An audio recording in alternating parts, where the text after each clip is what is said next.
I had a bridge tour, we bridge. Oh, nice. That was really, it was all, that's all new. Oh, that's kind of fun. They opened for the kids and stuff. Seriously? Yeah. Oh, wow. That's wow. No. You ever do have you done the bridge festival yet? No. Where they close it, but. Is that the naked one? No, well, that's, I really, any ride can be naked ride, but yeah, so, yeah, no, no, that's one where they close all the bridges to traffic and you can do them in sequence. It's really cool. We have the Fremont Bridge and there's no traffic up there. Yes. Yeah. Hey, James. How are you? Well, good. Yeah. Quorum, right? Yep, this is a quorum, so you maybe give it a couple more minutes. Okay, we're good? Okay.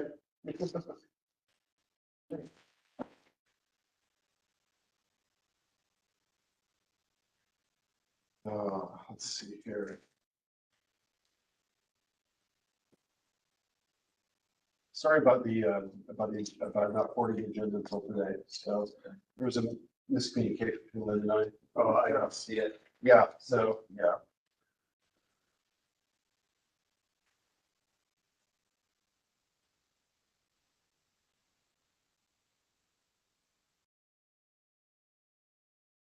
I'm running the show today because Lynn's elsewhere, so Is she on vacation elsewhere? we have another event going on, so she's double booked The for Highway 43. Robinwood meetings. Yes. And the Highway 43 are always the same night as my historic review board Oh, meetings. really? And I lived in Robinwood, Yeah. so I almost never get to go to the meetings. Oh, okay, okay. It's a bummer. That's a bummer.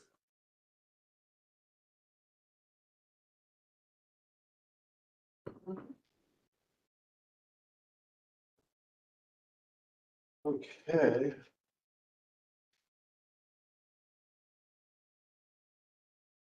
I give them traffic just one more minute, then we'll. You have traffic on your end? No. Okay. But I didn't come from Portland or anything like I that. just came from like Fields Bridge Park, basically. It's been all day, it's packed right now. Oh, Okay, I can see that. It's not even farmer's market day. So, Yeah. interesting. I didn't have much traffic because I came from, Stanford. well, basically Oswego Hills Winery area. But there has been a ton more traffic on those.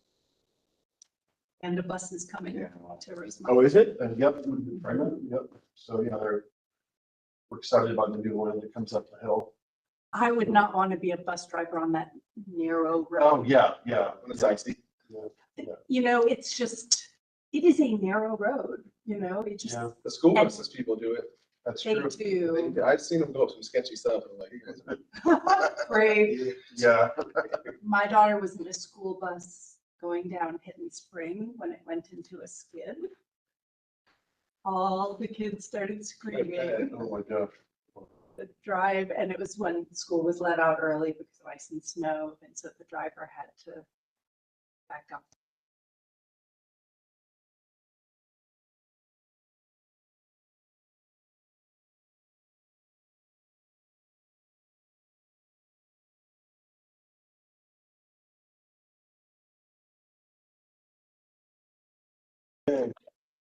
Hey, James, should we get this meeting rolling?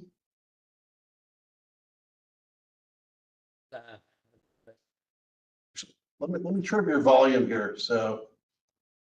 Let's try that again. How's your, Volume's great. okay, good. Can you hear me? I can. Well, if you're ready to get going, I can hit record. Okay, let's do it. Oops. All right, so let's call the meeting to order at 6:04. Okay. Should I go ahead and call the roll? Yes, please. Okay. So James Manning. Here. Yep. Michael Fuller is not here. John Steele is not here. Dan? Here. Yep. Kirsten? Here. And Brad? Here. Okay. Thank you so much. Okay. We have a quorum. All right, sounds great. Okay. All right, so go to the agenda.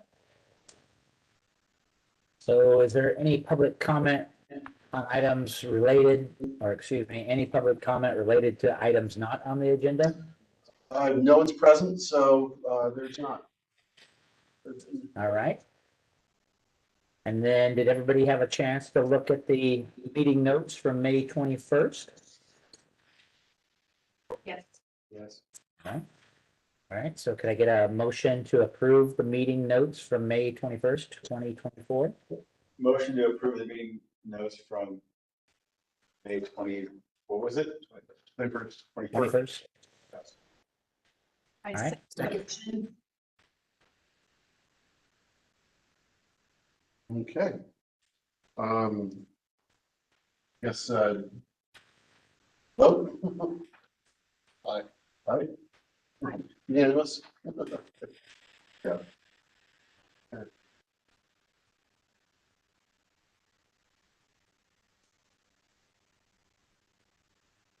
Okay. So, All right, so if those are approved, John, do you want to lead the discussion for topic 4? sure, that sounds good. So, so for topics 4 and 5, I produced a memorandum. It's in the packet, it's linked in the packet.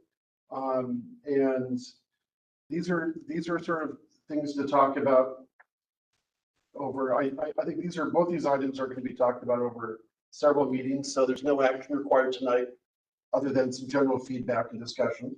But item number 4 is about adoption of a mission statement. And so right now, the HRB does not have a defined mission statement. Actually, the only community advisory group that has one is the CCI. And so they have come up with their own. So CCI it's is, the Committee for Citizen Involvement. okay. And so basically, I sort of in advance of this discussion to help HRB conceive what that might look like, I actually pulled together the actual origins of your authority and establishment in this memorandum, just to sort of help the board understand where its powers come from.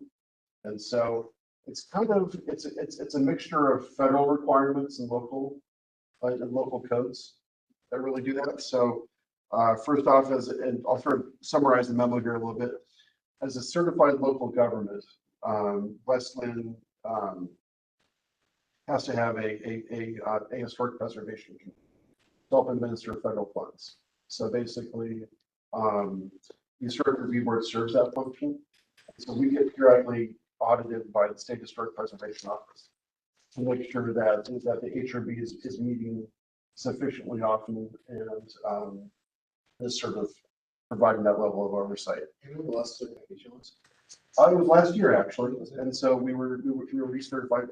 I forget how many times the board has to meet every year, but it's something fairly easy for us to do. So, but yeah, so now we are recertified every few years, and we went through the audit last year, and it was we came out with a favorable result. So, so basically, you know, part of your charge here is to administer the the National Historic Preservation Act at the local level, and so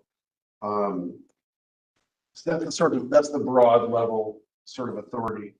At the local level, it is administered through Municipal Code Chapters 2 and Chapters 99. I'm sorry, Municipal Code Chapter 2, Development Code Chapter 99. And so, yep, You just referenced, we enforced the national, what was the, National Historic Preservation Act. thank you. Yeah, and that gets enforced through the state to West Linn. And so it's a federal sort of process that gets administered through the Oregon administrative rules. So yeah, so basically it just says you shall have a preservation commission. We actually define what that is. And so I understand in the past, we had an agreement to share that function with Clackamas County. At some point, West Linn created its own committee. I forget when that transition happened. did the research a while back. I can pull that out if the board's interested, but it's just And I think Lake Oswego also has their own. correct. Yeah, a lot of cities do. I would imagine Lake Oswego has their own thing with a heavy emphasis on design. So at the local level, it's an amalgamation of several different levels of regulation. So the board itself is regulated in Municipal Code Chapter 2, which is the government and administration chapter. And that basically calls out the different officers of the city, the boards and committees in terms of how they happen. That includes all the community advisory groups. And so anything, the way the HRB conducts its business has to be consistent with the city's practices. It just has, things like, final decisions by the board shall be signed by the chair. The HRB has to use council rules of procedure, which are essentially how we publish the agenda, Robert's rules of order, things like that. That's sort of something that we that applies to all advisory groups. Municipal Code Chapter 2 also establishes a variety of KEGs or community advisory groups, and the HRB is one of 11. So, and then the real meat here, which is the bottom of page 3 of my memo, is that the composition of the Historic Review Board is kind of defined. And basically, it says each member appointed to the HRB will have a demonstrated interest, knowledge, or competence in historic preservation, and to the extent possible, one of a series of listed professions. So again, it's not required that people have a professional degree, but it's certainly encouraged. Really, the underlying goal here is to have people who have an interest in preservation and interest in local history. I think all the HRB members show that, so I think we're in compliance with that.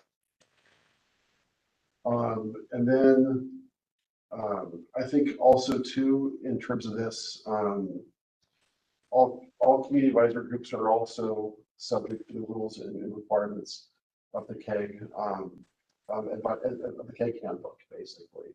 It's a guidance document. I'm not sure if you were given a copy or told about it when you were brought on board. I think it's in our binders. I think, yeah, so in terms of that. So Remind again, me how KEG is spelled again? CAG, it's a community advisory group. So really the chapter 2 basically says we have to have historic preservation connection of these members. Is chapter 2 the KEG? Yeah, chapter 2 is the municipal code. And that's And so, yeah, and CAG. that establishes all the different community advisory groups. It kind of broadly says you're about historic preservation, but it doesn't give a lot of definition or guidance on that. And that's kind of been an ongoing issue, is that sometimes the HRB has struggled with what are we doing, and so that's why, absent council direction, there's been some mystery in the past. It's in my 3 years here. And so I think that's the goal here, is to get more of a mission statement and get your work sort of more focused. So that way board members have a better understanding coming on what the expectation is. And so I think one thing might be expanding the understanding of the requirements under the CLG program, the Certified Local Government Program. Sort of wrap your heads around that in one way. The other way is also to sort of talk more about your authority spelled out under the development code, which is development application review, which is a big chunk of the work. So historic design reviews or design reviews in the Lima Falls Red commercial stage. So that power is in chapter 99 of the development code, and that basically chapter says certain decision types have to be given to the HRB for. And it's kind of scattered around the code, which is why I tried to put this in your memorandum. So what this does, it basically sort of says, here are your authorities, but again, it doesn't do it in one place. So, which is the idea here. And so, And so I think I'm keeping this at like a really high level here. It's just that a mission statement could be like this, like, it could be a sort of document that could really sort of summarize this information about things like membership and organization, meeting times and frequency, values and goals. And I think a values and goals statement might be a good place to start in terms of this.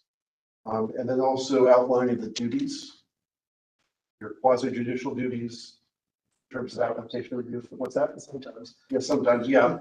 And then also your advisory duties in terms of what sort of matters you can advise on to council, staff or whatever. And then the outreach duties as well. That's been talked about in the past in terms of doing community outreach. So I know in the past, for example, the Willamette district, the Willamette Historic District was sort of a grassroots effort, as I understand it, 30 to 40 years ago. And so, obviously we're, 30 to 40 years later, there's a lot of potential historic resources that are not listed. And previous HRBs have talked about doing more outreach to get more people interested in this industry. So I have a potential new building. I'll talk about it during my announcements at the end. And then I think also too is to talk about the annual report as well. I know we give these up to council every year. And at the last meeting, we talked with the mayor, HB liaison, about having a joint meeting on September 16th. So that request has been made. We have time reserved on September 16th. I don't think council has formally agreed to that meeting, but it's essentially the time's reserved. I believe it's going to happen. It just hasn't been officially reserved. So that's Monday, September 16th on that, and that's the same day we talked about it. And so maybe as part of the statement, It's a standing council date that last Monday. correct. It's a standing date. Yeah. So council meets usually evening, and one day a month it meets in the afternoon. So we can do a daytime or nighttime meeting. Was that the meeting that we were going to discuss the mission statement, or? So that could actually be also the second one. We're talking about both mission statement, but also updates to the West Falls Commercial Design District. So you could actually talk about both, and sort of, I think one is clarifying how council sees your work program in the next couple of years, maybe helping to sort of talk about this mission statement. Well, so. On the mission statement, John, I like everything you said, as far as what it should kind of outline. Yeah, But we need to understand what as a group, yeah, our needs are first. And what we're responsible for before we can really form a mission statement saying, this is why we're doing it, and make it cool. yeah. So we are an advisory committee, Correct. except for that one instance of a design exception. Yeah. So the HRB is unique in that most advisory groups are just advisory, except for the Historic Review Board, which also has the quasi judicial function, where you grant class 2 historic design reviews, who are the approval authority, and design exceptions, you are the approval authority. And I wasn't even unaware of that.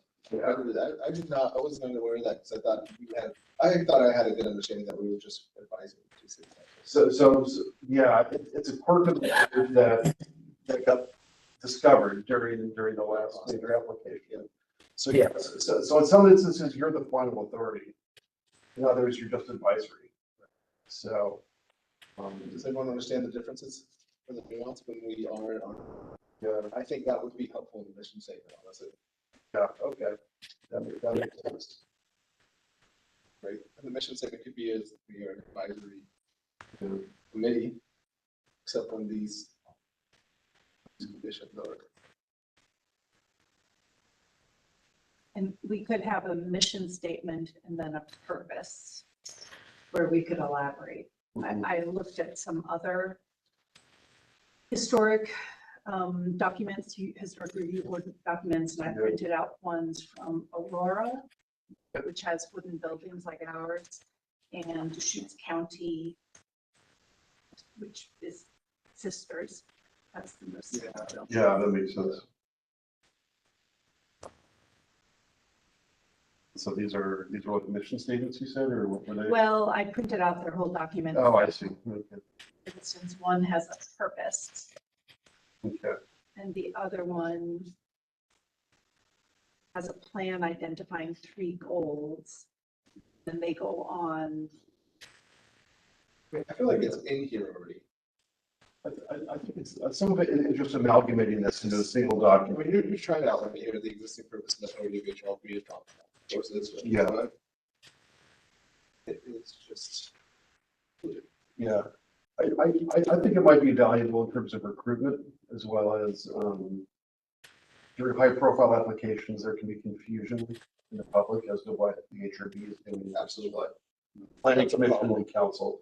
Yep. And just in terms of doing that. I mean, you're newish to the HRB. I'm just curious.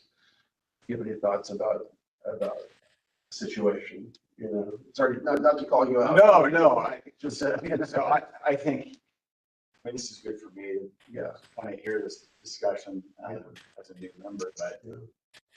I feel like it's really important for us to understand our roles and responsibilities, like what Yes. we're here for, Yes. which is Yeah. to the point of like purpose and, you know, whether we have some authority in terms of design review and then other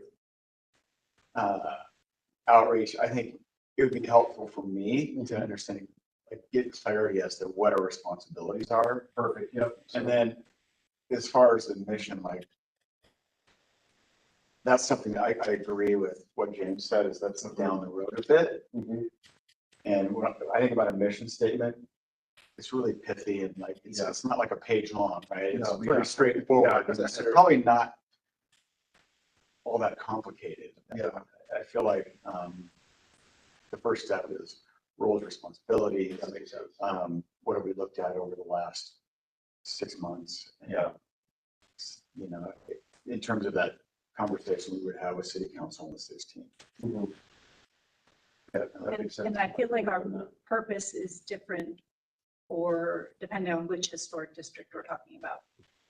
True. Exactly. Yeah. Yeah. At some points, we're just advising, at some points, you know, we're the QJ, so it makes a big difference on our thought process going into some of these meetings and hearings, you know? And we want to share that with the public. Yes. Right. Our purpose is different depending on which historic district we're reviewing. That's Right. true. That's Very, 100% true.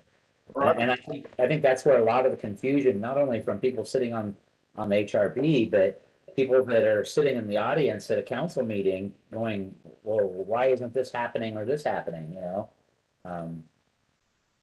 Which it's nice sometimes being just an advisory committee because that's your role. Right. He else is making the final determination. Yeah. That's true. You are, yeah, that makes sense. Yeah. And it's not complicated, then it's pretty straightforward. Yeah. This is planning commission's purview, this is city council's purview. Yeah. We are invited.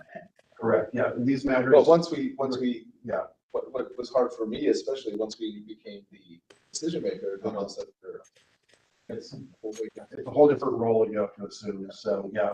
So we can define. Yeah, there's just a whole bunch more questions of what we can ask of the applicant and things like that. That's So, true. you know, it changes, at least when I listen to these, it changes my thought process of what questions am I going to ask versus not ask, right?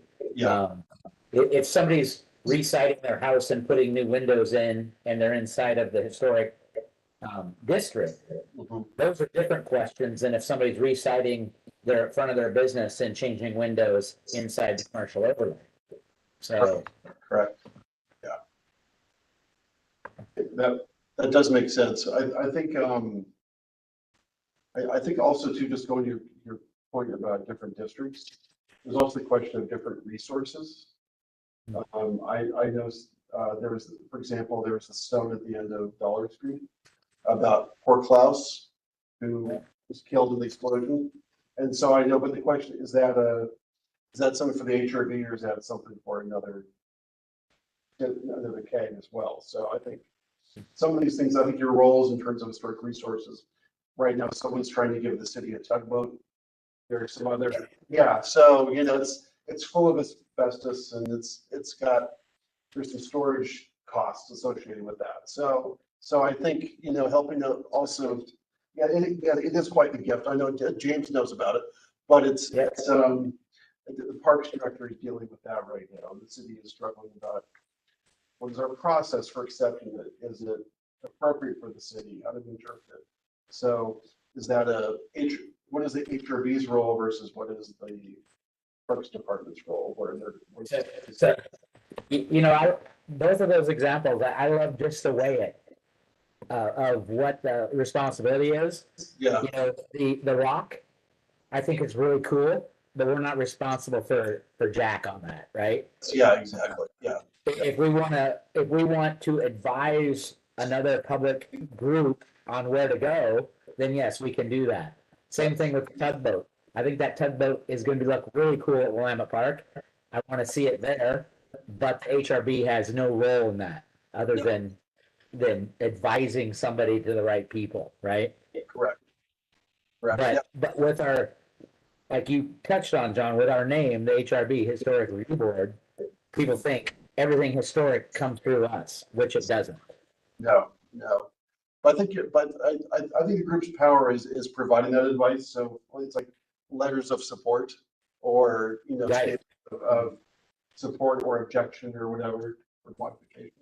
So, okay. I do like that the Historic Society came to us with that marker. Yeah, I appreciated knowing about it. We don't have a budget, so we're not going to maintain a tugboat. There's already many interested parties in the lot. But for a historical marker that needs to be moved, I was trying to find it, I couldn't find it. Yeah. it's really hard to And find. I live right there.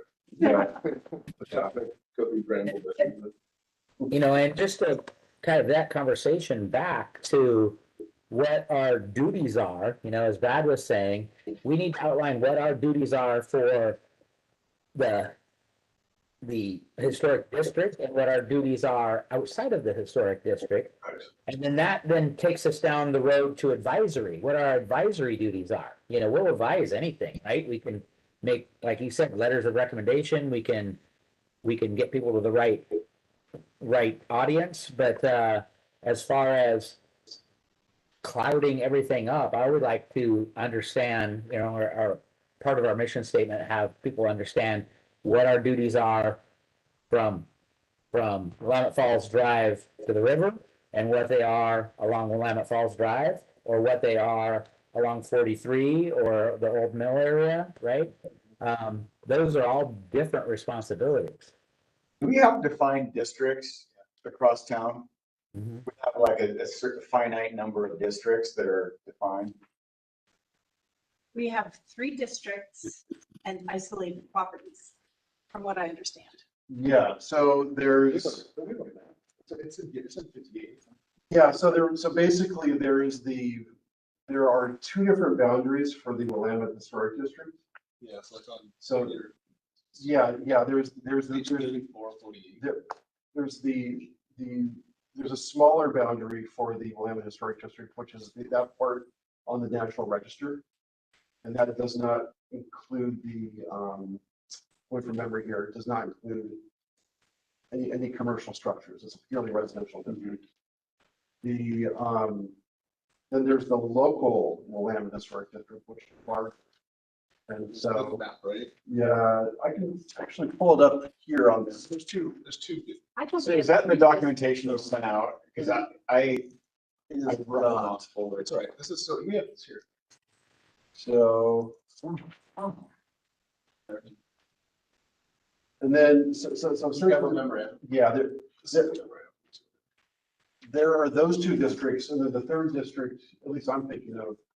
This 29 is helpful. Yeah, Page 29. Where you Yeah. have, which is the historic resource. map. yeah. It's the Willamette Falls Drive Commercial Design District, Correct. which is essentially Main Street.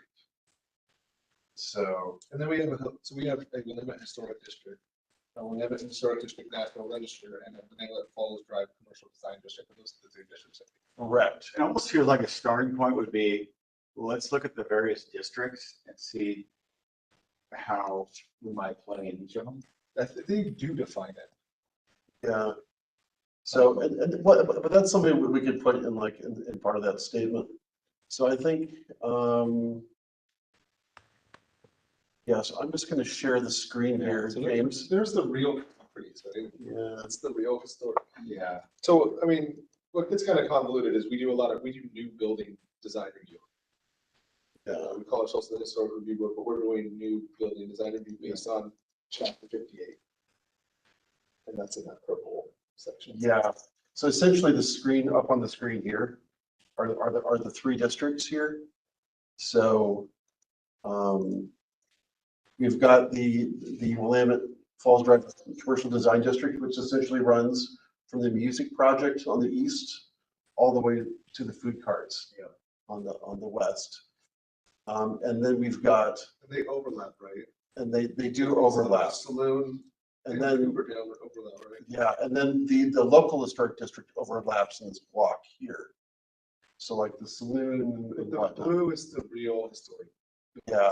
Right? And then the green, which is a little bit smaller, is the National Register District. So it just the standards are a little bit stricter. It's a higher bar for the National Register. Why is it like the ale and cider house in the section? But all three of those districts are right there along Willamette Falls Drive. Doesn't go, nothing along the river or anything like that. Correct. And this is the No. only design review the city of Westland does besides planning commission. So that's actually not entirely true. There are individually listed historic resources around the city. And so represented by these red dots. Yes. So these are individual structures. They're mostly residences. But down here, we've got historic city hall. Yeah. We have the apartments across the street. We have some of these homes up here as well. One of these is also on the National Register as well. So and then we have a lot of, the McLean House and others scattered around it. And the HRB does have authority for changes to these buildings, but they largely don't change for the most part. So, The mill isn't, the Willamette Mill, paper mill isn't. correct. What's the HRB's role if somebody wants to build on 43? So in terms of building on Highway 43, unless the building was listed by the HRB and City Council as a designated resource, HRB has no authority. So there are some older buildings there. There's the old there's a real estate office there over by the TDF fire station. With the Bigfoot on and general store and some other ones. I've talked to them about their building. Owners, by the way. What's that? I say that just changed owners, by the way. Oh, has it? I was not aware of that. Yeah, she's retiring and a gentleman named Jason Ledley is opening a Coldwell Bank office in that same building. Okay, I'm not aware of that change. What, they're opening a what? A real estate office. Coldwell Bank, it's still staying real estate. Yeah, Okay. yeah, so basically, yeah, so the HRB's role is limited to those designated resources. Got it. So it's either within one of the three districts that you showed, or one of the properties. Correct. And any other potential property So, yeah, so there's, that wants to be listed. yeah, so basically, if HRB has a role in designating a historic resource. You have a role, if it's designated, you have a role in regulating changes to it. And then if they want to delist, if someone wants to delist it, or to demolish it, the HRB has a role as well. And that we can, the HRB can actually deny a demolition request. So in theory, so there's a high bar for that. And so, but those are the circumstances under which HRB operates as an advisory or decision making. That's super helpful. Yeah. And that's something that's kind of summarized in this document. Honestly, I think those are just bullet points. Yeah, exactly. Right. Yeah, because how that plays out is spelled out in the development code, but yeah. Um, But in terms of design review, you do the Willamette Falls Drive Commercial Design District mostly regulates buildings that are not historic, but the idea is to keep them compatible with the adjacent historic district. And I think that can create some confusion sometimes. Right. in terms- And that's where we get into chapter 58 as far as, you Correct. know, people want everything in, in that area to look historic and it doesn't have to, it has to complement the historic district. Yeah, Yeah, but Yeah. they define, in the very beginning of the chapter, they actually say, given era, certain Yes. timeframes yes, that the buildings seem to be defined on. So Yeah. they do define what the area should look like. yeah. It's the Western Falls front style. Yes. Yeah, It's written, it's written poorly too. yeah, Yeah. It needs some, yeah. I shouldn't say that. It could be, it could be improved. It could be improved. No. I mean, it's an amalgamation of many amendments over the years. And so I think there is clear intent, but it may be time to revisit that. So, and that's we're kind of leading into item 5 here a little bit. Yeah.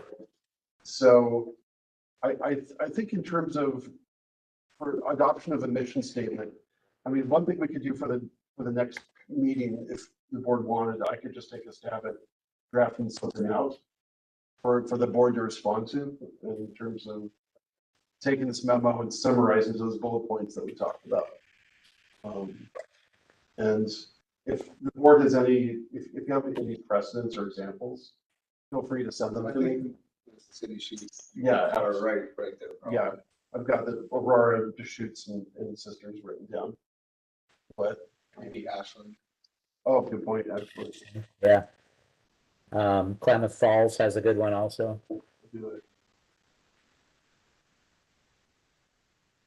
Yeah, I was just trying to look at mission statements for places that had some Western Falls fronts, Yeah, but that's not really. Yeah. We can go much broader than that. yeah. Yeah. Makes sense. Ashland has a lot of historical. Yeah, it does, I yeah, don't think I've. And Jacksonville too. Oregon City. They have false fronts, but they're brick. Right. Yeah. That's true, Jackson City, yeah. Wow. Yeah, that makes sense. What's that place in Washington that does the whole Christmas thing? Leavenworth? Leavenworth. Yeah. No. Yeah. I've never been there. So, It's a fun place to go, but yeah, that's our model. yeah. So I think with that might be a good transition statement to item 5. And so I think the last big application, Willamette Falls Drive, is some board members don't want to revisit chapter 58. And And one to resign. yes, exactly, one to resign. And so I think just I wanted to sort of talk about, and that's also part of the purpose of the September meeting as well, to sort of clarify the HRB's role in these things. What is the current desired outcome? And is council willing to give the HRB resources and direction to imagine the chapter? I think the earlier comment about Leavenworth, I've heard the design standards described 2 ways. One is that they're intended to complement the historic district next door through enforcement of the Western Falls front. Some people think those are very successful. I've also heard it could be designification as well. I've really heard the full spectrum of that. And so I know we've had some very large buildings come in, and there's some very small buildings come in. And I kind of, in my memo here, I've tried to break down some of the possible topics. And on page 6 here of the memo. And so just think about what are the big issues that the HRB sees going in? So You said page 6. page 6. I'm looking at a different Oh, document. oh, yeah, sorry, that's There the, we go. There we go. Thanks. So I think things like decision-making authority, what applications you want to review. For example, right now, HRB is advisory in the Linn Falls Drive Commercial Design District. Should you be the final authority? Should you have no authority? Where's, you know? Yeah. So, with that kind of thing, look at the exemptions look at the exemptions section, design standards for massing, height, architectural style, all those things. One thing we could do is maybe just have another walking tour. We did one a couple of years ago when there was a lot of conversation about awning standards. And so I remember we just went down there. Were you on the board at the time, James? I can't remember. Yeah. And we did the awning section, so. Yeah, there was a lot of debate about how deep they should be. So we just walked up and down the street, taking a look at those things. So we could kind of do a walking tour and with the HRB and just kind of talk about what we're seeing, and the HRB feel that these buildings are meeting their goal at the end of the day. And maybe just as a brainstorming session. Right. I think that's a great idea. Yeah. It kind of gets you in the reality. Yeah, of what's exactly. going on, Exactly. and to be together and discuss. Yeah, Makes sense. absolutely. It'd be kind of cool to walk down and kind of do either, That'd be considered a meeting though, right? like do a little mini design exception meeting as we walk up and down the road to show how many different things aren't Western Falls front. Or the way, yeah, You know, because Western Falls front originally was designed for a one-story building, you know? right. Not for a two to potentially a three-story building. So if you walk down the road, because we've done this before, and look at what follows the rules of Western Falls front, it's in the minority of the buildings, you know? And as it was pointed out just a little bit ago, like the number one thing on chapter 58 is we're gonna design everything around a Western Falls front, you know? And between 1886 and 19. Yeah. Yeah. I mean, and I think there have been attempts in the last 30 years to apply this in different ways. And maybe there's some lessons learned, but one comment we've heard from previous iterations of the board have been desire to preserve some of the bungalows on the street and not force them into a new style. There was the food cart conversion as well. I think that was a successful. I think so as well, but again, that's not it's not a Western Falls front architecture. And so But neither was the original building there. You know, the original gas station, Phillips 66, that was there prior to the building that's there now, wasn't a Western Falls front.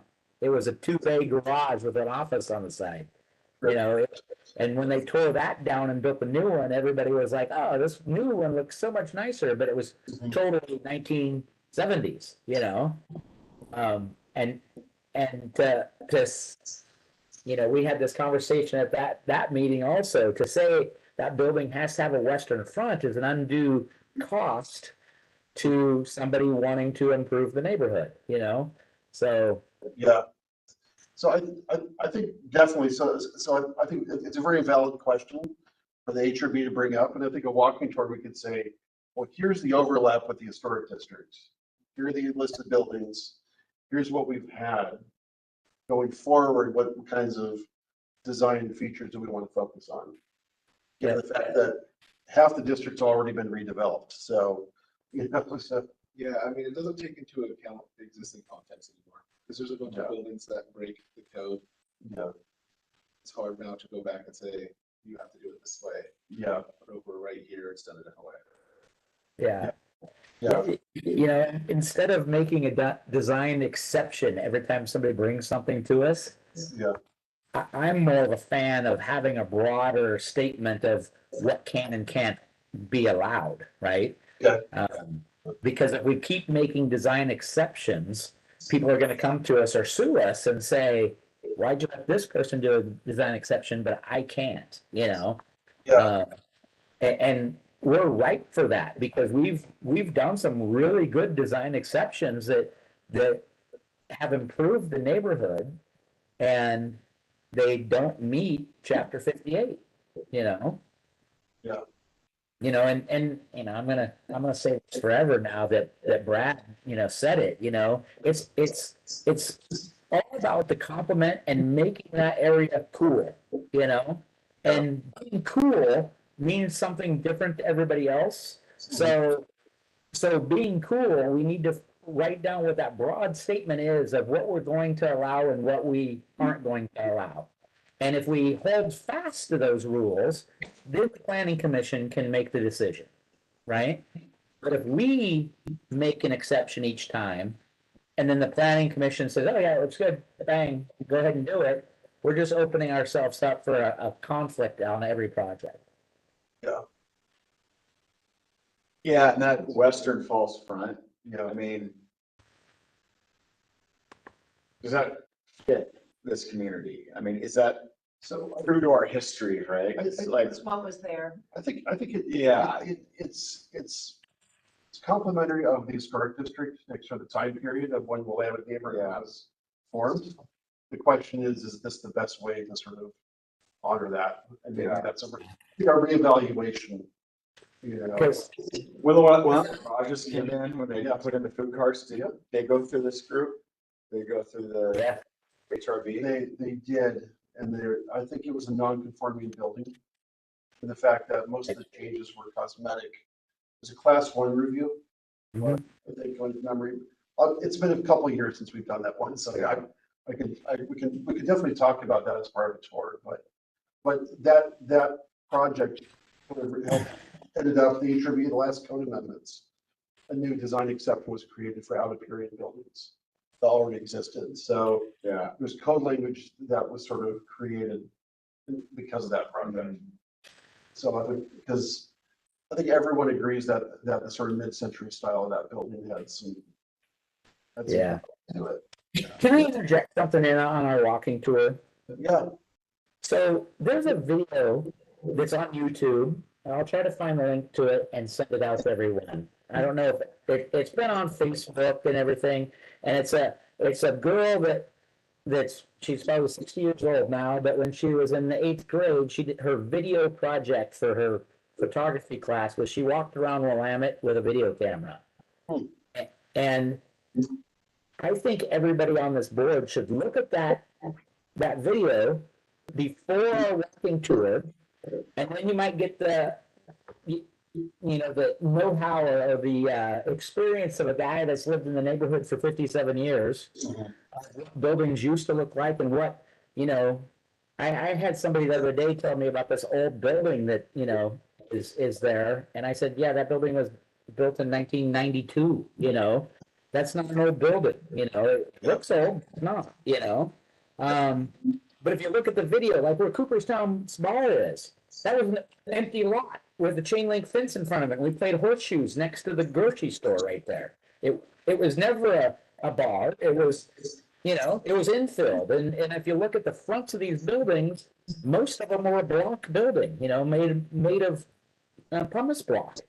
And over the years, they've looked nicer because of chapter 58. But if you look at I'm going to say that video is 1982 in Willamette, you're going to go, wow, this is a lot different than what it looks like today. is it possible for you to share that video, James? Yeah, If you send it to me, I can send it to the group, so. I'm sitting in front of my computer right here, so if I don't look like I'm paying attention to you, it's because I'm not. I'm looking for a video, okay? How long is the video? It's like 10 minutes long. It's awesome. We can watch it right now. Well, let me see if I can find it. So what I'm hearing though is maybe the false front Yeah. to be challenged. Yeah. And I don't know if we need to make that decision, or I'm sure city council. I have a couple of thoughts on that. You could challenge it if we wanted to keep it. We could also take a look at maybe some better examples. region, Southeast Portland actually has a fair number of actual historic Western false front buildings that maybe could be design templates or sort of inform the standards. Or we could say, is there a better way, and say, break out of that mold? And is it height? Is it material? What's the, I mean, what do we care about? going back to the building that was reviewed, You know, the biggest challenge I saw that's not really in chapter 58 is parking. Yeah. And setting your parking up, set the whole building up differently than a typical building. okay, because the underground parking? Okay, It honestly, from a massing perspective, Yeah. it changed everything. interesting. Okay. So can you talk a bit more about that? Yeah, so, I mean, I could draw it. Yeah. Are you just talking about how it raised the building up so much? Go through your pens. Yeah, so I mean, maybe use that better. Maybe better. So, I mean, this is the slope of our street, Yeah, right? They put a datum here and called this 0. So this is their front entry, right?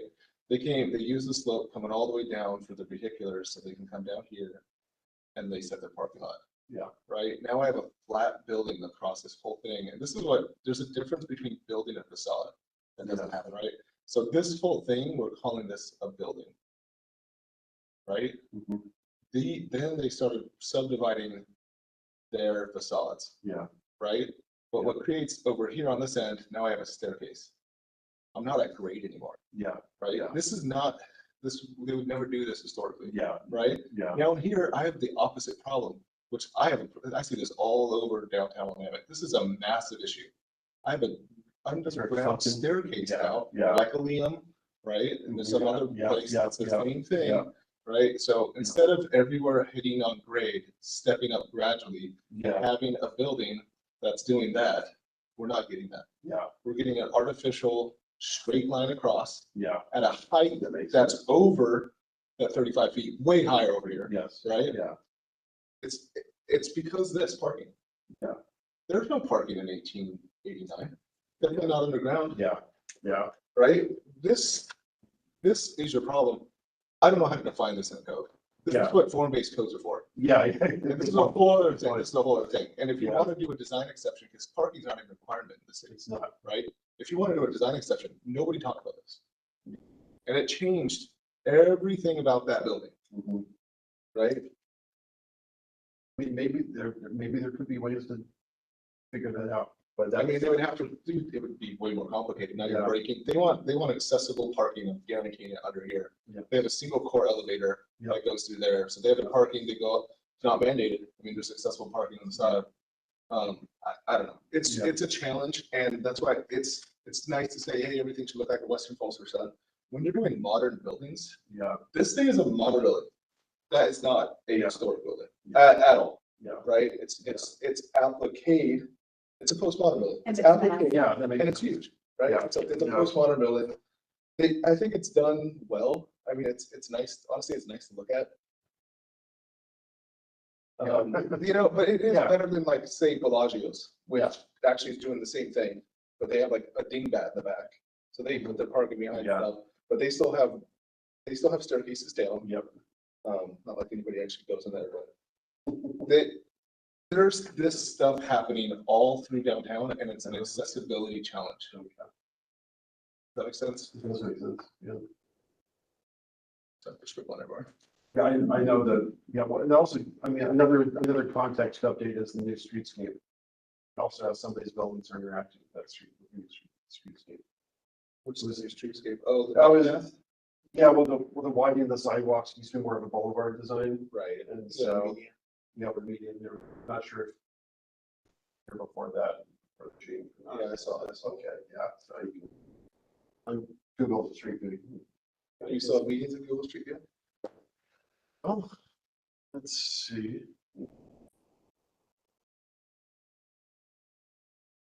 I liked it the way it was. With the street, with the trees. With the There was trees. trees, right? Yeah, it was Yeah, more it's trees. just such a massive paving Yeah. now.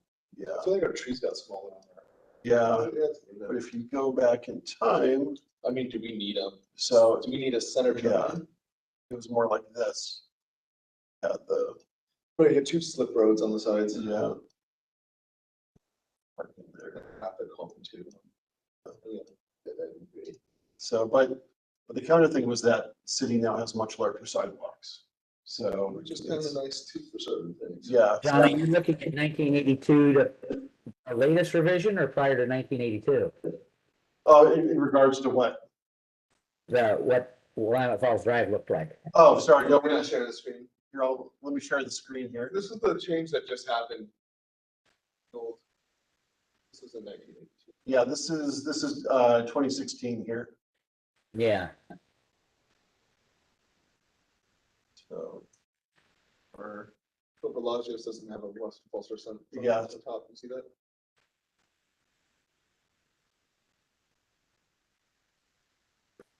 And then over to the right, it's, just looking at it, it's actually asphalt shingles right behind that. oh, yeah.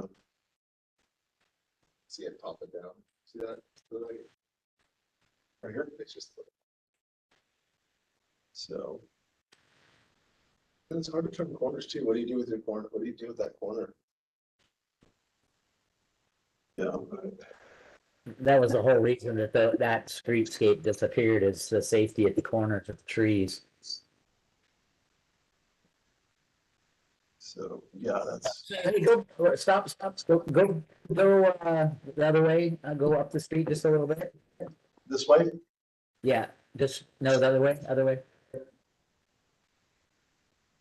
Show like where 1930, go back up towards Cooperstown, show where like 1933 is.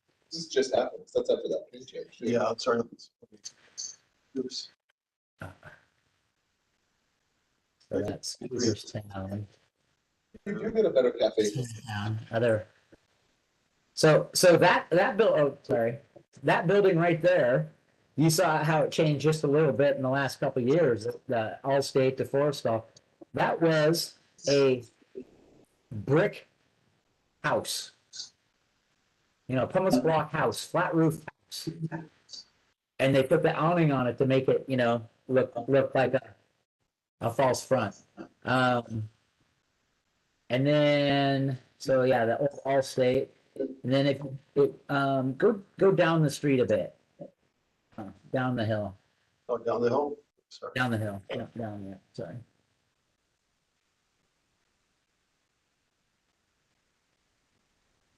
Stop right there and go to the right. Nope. No, too far. Right Too there, far. Now back up back up the street. 100 feet. I think when you start implementing. Right there. So stop right there, and then turn it to the left. Yep. So where 1933 is in that peak, Yeah, that was added on in probably, I'm gonna say 1992-ish, okay. to make that building look like, you know, there's 1, 2, 3, 4 looking buildings there, and they honestly are. Where the juice bar is, that's a new addition. That used to be a cut through to the back alleyway. Where 1933 is, that was not, it didn't look like that. It was a barber shop, upholstery shop, and a beauty shop in there. That the one that's down one in front of the right there, the Willamette surface, that was a soda fountain and a drugstore. And it hasn't, that's the one on the whole street that hasn't changed. I don't want to say at all, because they changed a little bit, but at all, that one is probably the closest to what it looked like 50 years ago. You know the juice bar? No, where the Willamette surface is. Oh, the surface. The juice bar is an add-in building. That's an add-in building like Cooperstown's bar. Was it always plastered, the surface? Yeah. It's a block building, always plastered with that awning that's on there. That's always been there. You walked in and there was, off to the left-hand side, there was a soda fountain, and it wrapped around the back corner. And then on the right-hand side was like five and dime kind of stuff and a drugstore. And ironically, that doesn't fit with our. Yeah, I was gonna say, that's the one building that looks out of place. Yeah, and that's what they all look like on the street, Yeah. you know? Um, And you're always gonna have, if you do a stylistic design guideline, you're always gonna have it's cute or authentic, you're not gonna get both. right, right. Yeah, so, Even hometown sports, that's not a Western false front style at all, you know? yeah, this is a newer building, Yeah, that was, one of the older ones. that was built in the early nineties. Yeah, so Cooperstown is one bookend of the historic district overlap. Yep. And so, Because that building, that building was Ritter's store, and that's where the old post office used to be, in the grocery store. That was everything in town, right there. That's the historic, yeah, here's the saloon. Yeah, so this block, that's our block, right? yeah, this is your block there. This building is new. It used to be historic. It was sort of fell over during construction. I mean, but what's nice to go back to that one, what's nice about that block is all the storefront entrances are hitting the ground. Yeah. And if you go to any other block, they're not doing that. No, but again, let's say the building on the corner is the historic building, okay? That building, BJ Willie's building was all one big building right there. It was a laundromat and it was a school upstairs. Then the next building down where Sushi Bomb and Essence of China is, where the Sushi Bomb is, that was a meat locker with Essence of China. They see the same building that they've divided up. Yeah. And if you walk into Essence of China, right there by the door, there's a license plate on the wall from the meat cutter's license, from when that was a cold storage locker. Yeah. You know, and then you go down one more, and that's where the saloon starts. Oops. And Clyde's Saloon, there's a picture of this in this video that I'll find for you. Looks nothing, that whole Western Falls front was added on after the fact because of Chapter 58. Yeah. Yeah, this was recent. Yeah, this was recently redone as part Yeah, of a design review. Yeah. exciting, yeah. Yeah, it is offset. So, Yeah. But that building didn't look anything like that, you know? I'll find, I'm trying to find this video, but We're, it's not an authentic, it's a caricature of a false front city, right? yeah, We're all, yeah. Authentic-ish. yeah, do we want, but we want to keep it alive. It's, I think, the question for the community. Well, that's the thing. And so that's a bigger conversation we could have with the HRB, with the community. Kind of say that's essentially the city's main street. So what's the goal for this? yeah. Yeah, this could be a smaller version of what's happening on Highway 43 right now under Division 43. I don't know if you're engaging with that at all, with that project. Well, you brought it in here. I did, yeah, Chris came in here, and yeah, so that's maybe a smaller version, but more focused. It's big deal. Yeah. So it's, yeah, anyways, so I'm thinking, maybe as a starting point, just having a walking tour and talk through each building. That'd be nice. And maybe kind of the idea of maybe coming up with a list of issues to talk about council in September. So, If we want to open it up more, we might want to open it up to more architectural variety that's Western Falls front. yeah, Exactly. There's a lot more to Western Falls fronts than what we have here yeah, in our area. There's really nice brick falls fronts. I mean, we have, like, right behind you is the. yeah, it's a fire the station. Fire station, right? Yeah. Right. Yeah, so I think it's like, I mean, then you have all those really nice crafts and bungalows. Oh, yeah. I mean, would that not be a design? Right, I mean, yeah. yeah, why I don't see many developers going for that, Yeah. but yeah, But I mean, definitely, that's they actually, should be right? yeah. recognized and protected. So Right. also too, we can dig in a little bit further to see how they landed on this particular style, this supply that was chosen. So this is sort of an aside, but I talked to Shippo. I think I might have mentioned at our last meeting that under Wikipedia for Western Falls fronts, the examples they give are Oregon towns. Yeah. For Western Falls fronts, I expected south, like the Southwest. So I put SHPO because they have in their Oregon Historic Sites database over 60, close to 70 different kinds of architectural styles listed. But no option is Western Falls front. It falls under vernacular, which has thousands and thousands and thousands of options. Yeah. They have brutalism, Cape Cod, exotic revival, octagon, Mediterranean Renaissance, and another exotic revival, but they don't have Western Falls front. Yeah. So I'm gonna get back in touch with them and say, come on, Yeah. you make it easier for us to at least recognize a vernacular that's clear. So I will say, and James may remember this, is that during the last, I kind of came in at the tail end of a code amendment package, helped bring it across the finish line. Say you did not have a definition for Western Falls. No. We had to put it for 30 years. Yeah. Yep. So we actually, oops, that's not what I wanted. Yeah. I don't want to say it's funny, but it's funny. We've been talking about this for a long time about Western Falls fronts. Yes. And that's, again, I'll say it, that's why we do design exceptions, is we can't define what a Western Falls front should look like in our own city. So we allow, a designer or an architect or a builder to say, this is what I want to do. You guys think this looks cool or not, And maybe that's the best way to do it. Yeah, I mean, we just tried to come up with this here, but it was, this was pulled from some historic, from some architectural histories, I think. Is this in any of our printed stuff here? It's not, this is in the definitions chapter of our CDC.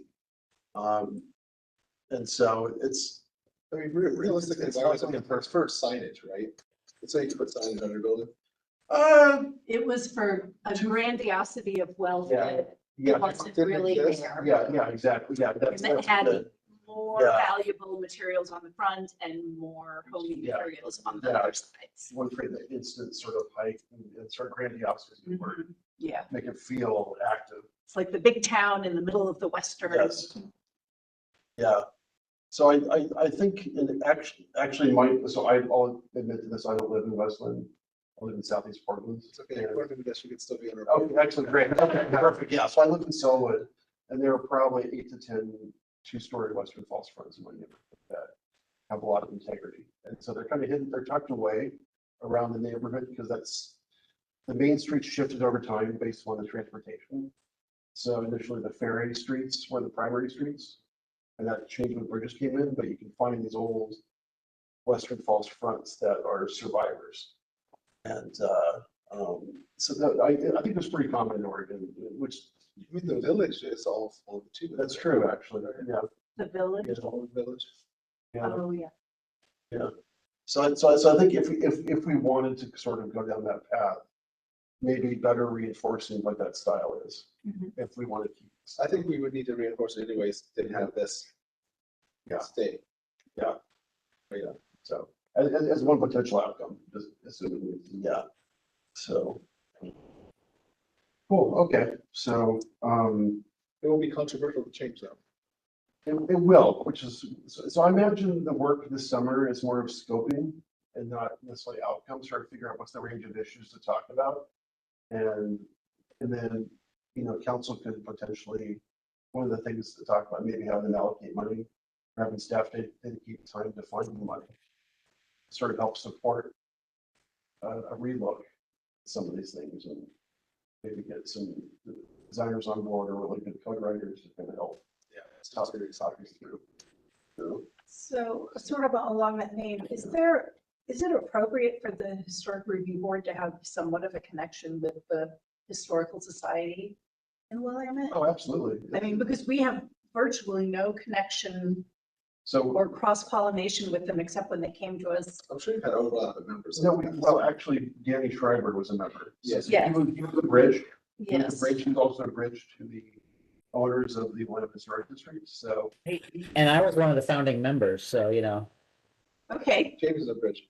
That's true. Good point. I mean, I signed up for their emails, but I feel like I should know more about them and what they're doing and stuff like that. And that also comes down to, it's not just about architecture, it's also about stories.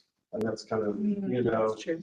and maybe start defining that the city's role, because HRB serves as, you know, you're protecting sort of cultural legacy of these historic buildings, but you're also serving as a design review board in the commercial area, and those are different functions, sort of different goals. Yeah. So okay. So if there's interest, I can sort of start looking at maybe potential dates for a tour or something like that. It'd be sort of pushed out. That'd be great. Are there just, I mean, since we don't have a full meeting board today, and this probably won't happen for a while, but are there general days or times of the week that work best? Daytimes, evenings, weekends? I don't know what, I mean, if we could do it in place of a meeting, we could do that. That's what I was I took that over. Making a meeting. yeah, why don't we do next month's meeting? Okay. Just going back for a second, I was going to mention that there's a lot of Western Falls fronts in Washington State. Yes, it's true. That's true. There's a lot of California. In Montana, I went to Yellowstone, that whole, Oh, okay. the western entrance. Yeah. It's It's the same on the east side too. Yeah, Yeah. never went that far. Yeah, Red Lodge. Probably Alaska as well, but naturally, the photos I've seen. Some of those. I mean, honestly, I was in Hawaii. They're all. Oh, really? Yeah, yeah. Oh, that makes sense actually, though. Yeah, it's that instant. Yeah, it's never natural at the time. Okay, well, I will look into that and sort of put that out to the group. So we would have to notice that as a meeting. So, but I think we can certainly do that. Okay. Cool. Okay, well, I think that maybe kind of, we can end there on that topic, I think. So, James, you want to move on to item number 6? Yeah, let's do that. I think you got my items of interest. I think so. And, Yeah. Any announcements from anyone, from board members? any new board members put in any applications or anything? We have one application right now, so, council still has to do the interview and appointment process, but we have one candidate, we have one opening and one candidate, so it's still open. I don't know the person's name. They're a local resident. They've been here a while. They own a historic building, or at least an old building. So, I think the person appears to be a good candidate. But it's still open if anyone else is interested, so. Okay. Yeah. All right. I'll just, So, a couple of quick announcements here, if that's okay. Yeah. We have a new candidate. We did issue a class 1 design review for a new skylight in the Linn Historic District. Put out on the side of the structure to sort of preserve the view of the front. It's a reversible change, but they wanted to expand the living space and the attic area. And this is you see that their house. It's a single family home. So it's low profile. So What's a class 1 versus a Oh, class 2? I'm sorry. Whatever. So historic design reviews have 2 levels. Class 1 is, it's a minor change, and that's something the planning director can approve. Class 2 is something that requires a public hearing. HRB gets kind of weigh in on that. So it's sort of things like skylights. The same person replaced the front door recently with a custom door to match the existing. So it's that kind of change. One thing I did want to mention is that we had a pre-application conference for a building across from City Hall, which I'm going The to, building where now or the building across? this building right here. I'm going to share my screen here, James, so you can see it. So it's this building here at the corner of Broadway and William Falls Drive. It's actually partially in the right of way. This is not uncommon. We have a lot of buildings in town that are over the property line. But it's an older commercial building. It's mixed use up top. I suspect in the past, it may have been a car dealership or something, given the doorway here, perhaps a mechanic. No, there was a glass shop. Was that it, James? Yeah, ABC Glass was there before they moved up Oregon City on Beaver Creek. Okay. So, and there's a new ownership. They want to do a refresh on the building. It's not listed as being as historic, but it is one of the older commercial structures in town. I did mention to them that if there's some history to it, we could have a conversation about having it listed. It looks like it's been pretty heavily modified over the years, so it may not have had a lot of high design in the past. But anyways, we had the conversation that they've hired Jessica Iceland to help guide them in this. And so I just mentioned listing is something we could talk about once we start dug into the history of the buildings. I just wanted to just pass around these changes, but the owners want to do a refresh and try to attract something like a brew pub or something like that. I think they're also maybe talking about a food park pot here as well. So, but I just want to mention it because it's an older building. James may know more about the history of it, but Who's the tenant now? it's actually vacant. Most recently, there was an insurance agent on the corner. And then there was a sort of recovery facility Does here. it go all the way to like a little parking lot, right? There In the is. back, it's the whole thing. It is, the people actually own the whole thing, so, What is it? Workman Company? let's see here. Yeah, there's community meetings right now every morning, right? That, they've actually moved, so, so let's see here. That's right. It's on the corner of Broadway Yeah, Broadway, Willamette Falls, and Willamette Falls, yep. and then just for context, Historic City Hall here, the new roundabouts here, it's not, but it's sort of this little thing here, and then we've got, they're also doing a refresh on this building as well. And so, these are apartments here, they're apartments above. And then. But none of them are designated historic. Correct. Yeah, the historic buildings in the area are Historic City Hall here and these apartments here. It's pretty light touch, right? They're not really doing anything. No change of occupancy. Not that, no, so, but it's just they're sort of reseating the building and windows and doors. So, that was pretty light touch so far.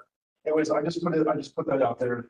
I'm not sure they're gonna bite, but as these things come up, we try to reach out. So. Yeah, what's the status of this building? So this is currently, construction's underway.